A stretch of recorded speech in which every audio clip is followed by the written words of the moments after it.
Mongolia is a country that since 1217 has been a country fully defined by external forces.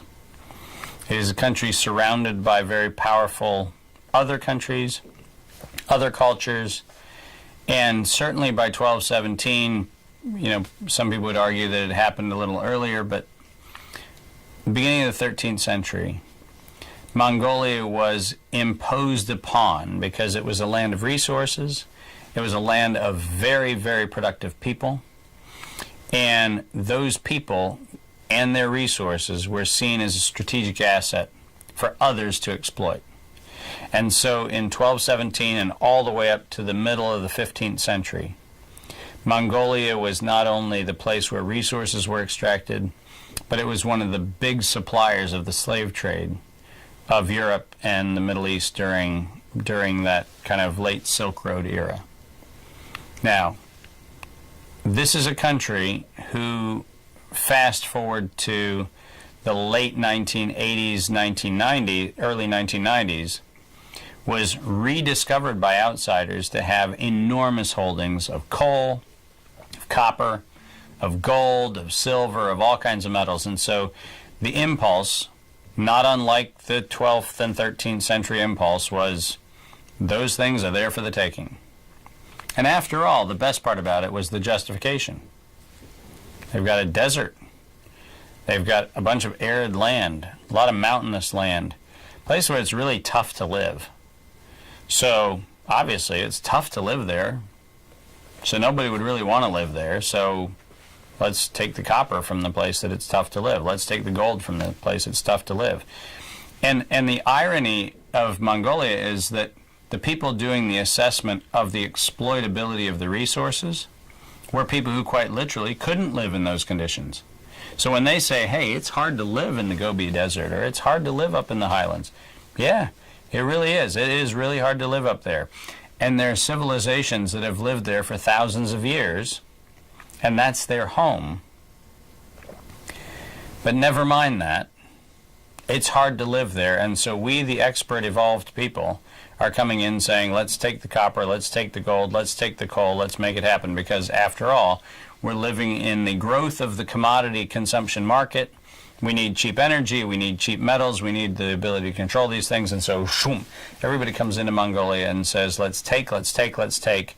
And oh, by the way, if along the way the few camel herders in the Gobi Desert get displaced, that's not a big problem given how much value we're going to get out of the coal and how much value we're going to get out of the copper. So the price we're going to pay is not that high for the value that we get. And we get that value because it was there for free. Because remember, these resources were all free. They're natural resources, all there for free.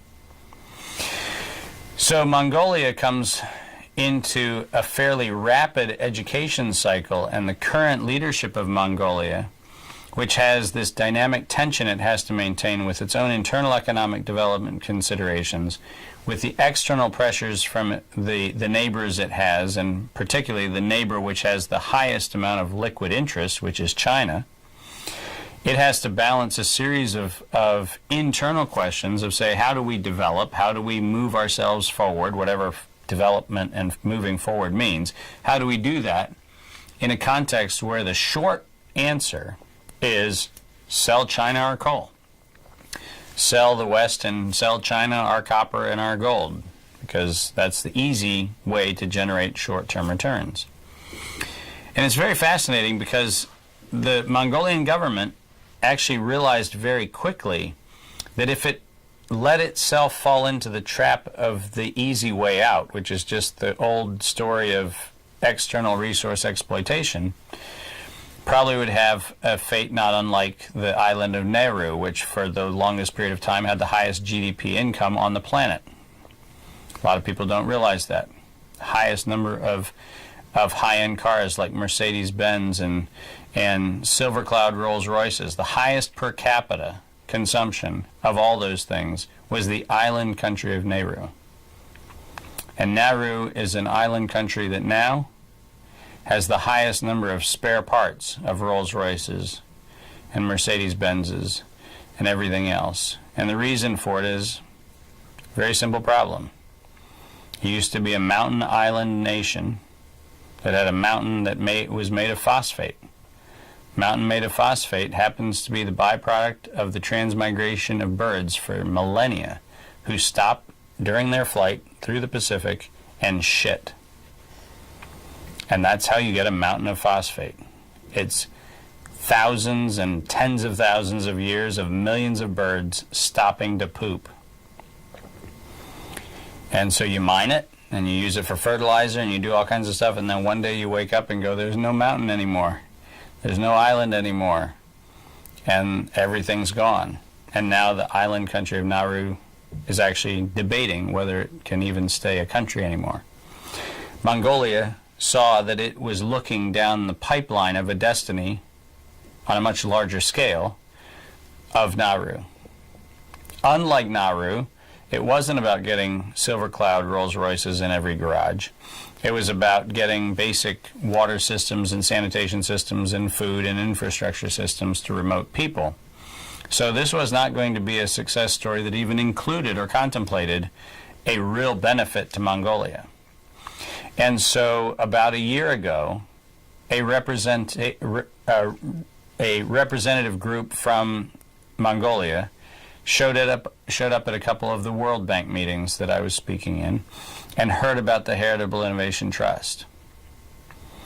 It was the first time they heard, in a knowledge exchange, the first time they heard about an alternative pathway.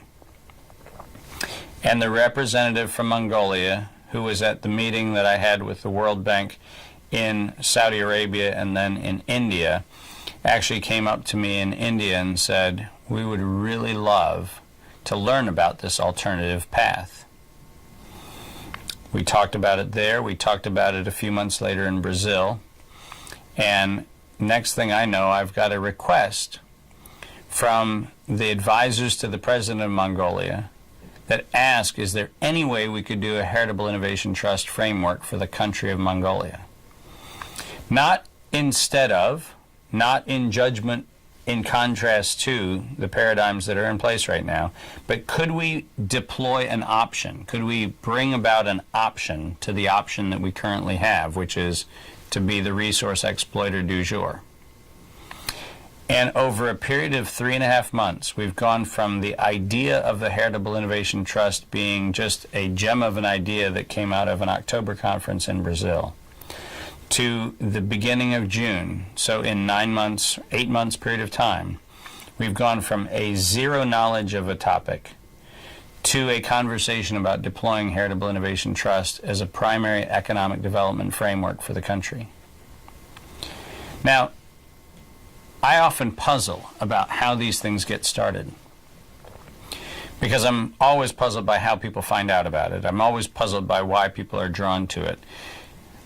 But over the last several years, I'm losing the puzzle, and I'm starting to get pieces and answers to that puzzle. Because right now, the incumbent story doesn't have any plan B for Mongolia. And the plan A is very tired. People know how that story plays. People know that the gold mines come in, they take out the gold, they leave cyanide-laced leach pits, they leave toxified water, they leave aquifers that are drained, they leave land that's unheritable. They know all that. And they also know that the corporation structure, which is a product of the irresponsibility of the last 400 years, they know that the corporation structure is set up so that the profits go to a shareholder in Toronto and the debt and the obligations and the environmental degradation and everything else go to the partnership company that's set up in the country. All of the oldest tricks in the book, which allow the people with benefit to actually maximize the benefit and the people who had the resource to lose it all. That system is so tired that as soon as you offer an alternative, there's an instant interest in an alternative because there simply hasn't been another narrative.